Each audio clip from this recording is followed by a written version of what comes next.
Chapter 49? The sun warmed the northern meadows of Diani with brilliant light.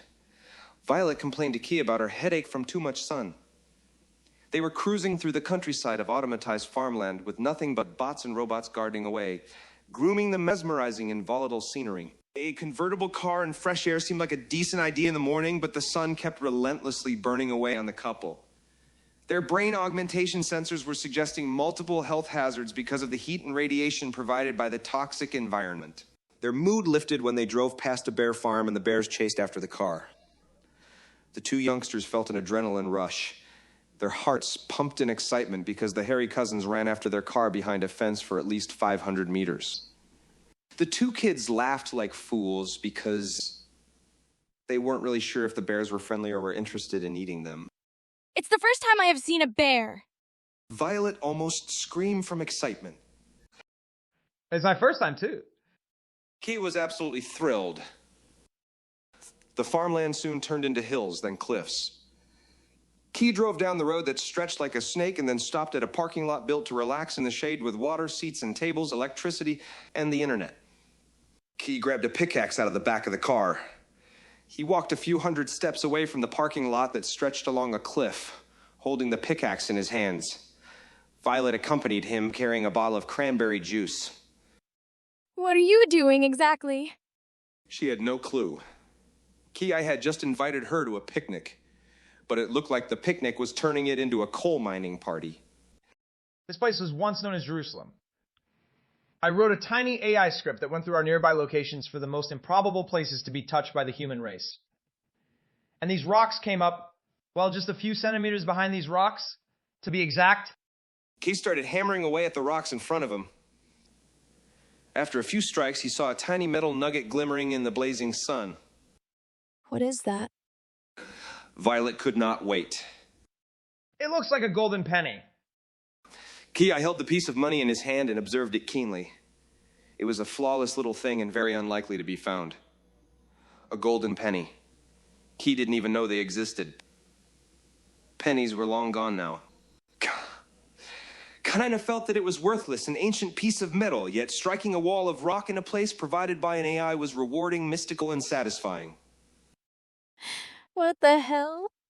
Violet thought it was totally cool. I don't know. Just lucky? He observed the golden coin for a minute, then flipped it around and scratched it with his thumb. No! You are not just lucky, Key! There was anger and contempt in Violet's tone. What do you mean? You are doing that thing again! What thing? Key pretended to be a dancer in the dark. Fucking with reality. I don't know how to explain it. You are doing weird things that don't make sense. How did you fool me to give you the only playing card that mattered the other day? How do you randomly strike a rock in the middle of nowhere and find a golden coin? She was getting mad and was on the verge of crying. I'm just lucky, really. Well, and I helped me to find this golden penny. Kate tossed the coin to Violet. She caught it in her beautiful hands. But how do you come up with stuff like that? You are unlikely lucky. Why would you even look at the world that way? Violet looked at the shiny round coin gleaming in her hand. I don't know, bored, I guess. I just want the world to be more than it is. And it is more than it seems. Always has been. Key walked up to Violet and gave her a peck on her angry pink cheek and hugged her tightly for a moment or two. The two of them walked a path up the rocks to the very top of the cliff, and when they reached it, they observed the brilliant beauty of the horizon. It was the most beautiful day. Birds in the distance sang a song, and so did Violet. Key did not know she could sing. It was a simple song, but her voice was pure. I am pregnant, Kay.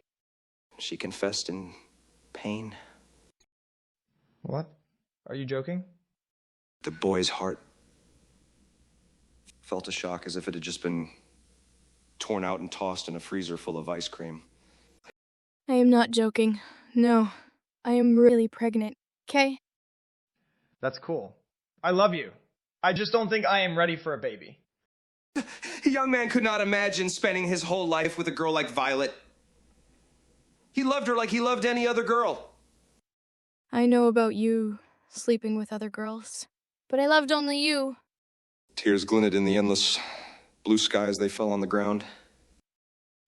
I will stop. You will be my girl. I just want to be free. I don't want your lies.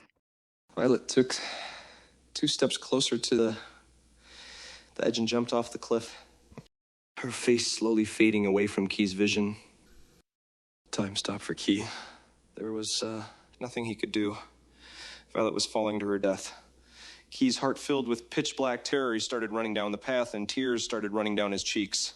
His heart pumped pure sadness. There was nothing he could do. What a perfect day it was, with an endlessly blue sky and chunky white clouds. Kay raced back to the bears in despair. He jumped over the fence and hoped to be torn apart into little pieces by them. The bears, in confusion, walked up close to him and watched him cry. One of the bears ran up to him and playfully started cuddling and playing with him. It didn't even cross their loving minds to kill the intruder. They were so tame and bred to be cuddly. One of the bears put his large paw around the boy and gave him a kiss.